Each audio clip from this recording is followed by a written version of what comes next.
شروع اللہ کا نام لے کر جو بڑا مہربان نہایت رحم والا ہے۔ طٰہٰ، اے نبی صلی اللہ علیہ وآلہ وسلم، ہم نے تم پر قرآن اس لیے نازل نہیں کیا کہ تم مشقت میں پڑ جاؤ، مگر ہر اس شخص کی نصیحت کے لیے نازل کیا ہے جو خوف رکھتا ہے۔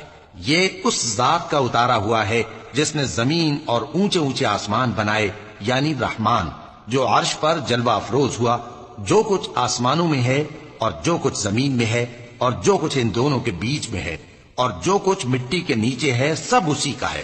اور اگر تم پکار کر بات کہو تو کیا ہے، وہ تو آہستہ کہی ہوئی اور نہایت پوشیدہ بات تک کو جانتا ہے۔ اللہ وہ معبود برحق ہے کہ اس کے سوا کوئی معبود نہیں ہے، اس کے سب نام اچھے ہیں۔ کیا تمہیں موسیٰ کے حال کی خبر ملی ہے؟ جب انہوں نے آگ دیکھی تو اپنے گھر والوں سے کہا کہ تم یہاں ٹھہرو، میں نے آگ دیکھی ہے، میں وہاں جاتا ہوں، شاید اس میں سے میں تمہارے پاس انگارہ لاؤں یا آگ کے مقام سے اپنا رستہ معلوم کر سکوں۔ پھر جب وہ وہاں پہنچے تو آواز آئی کہ اے موسیٰ، میں تو تمہارا پروردگار ہوں، تو اپنے جوتے اتار دو، تم یہاں پاک میدان یعنی طوا میں ہو، اور میں نے تم کو منتخب کر لیا ہے، تو جو حکم دیا جائے اسے سنو۔ بے شک میں ہی اللہ ہوں، میرے سوا کوئی معبود نہیں، تو میری عبادت کیا کرو اور میری یاد کے لیے نماز پڑھا کرو۔ قیامت یقیناً آنے والی ہے، میں چاہتا ہوں کہ اس کے وقت کو پوشیدہ رکھوں تاکہ ہر شخص جو کوشش کرے اس کا بدلہ پائے۔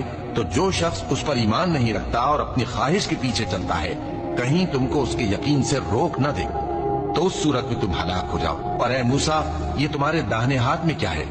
انہوں نے کہا، یہ میری لاٹھی ہے، اس پر میں ٹیک لگاتا ہوں اور اس سے اپنی بکریوں کے لیے پتے جھاڑتا ہوں، اور اس میں میرے اور بھی کئی فائدے ہیں۔ فرمایا کہ موسیٰ اسے زمین پر ڈال دو، تو انہوں نے اس کو ڈال دیا اور وہ یکا یک سانپ بن کر دوڑنے لگا۔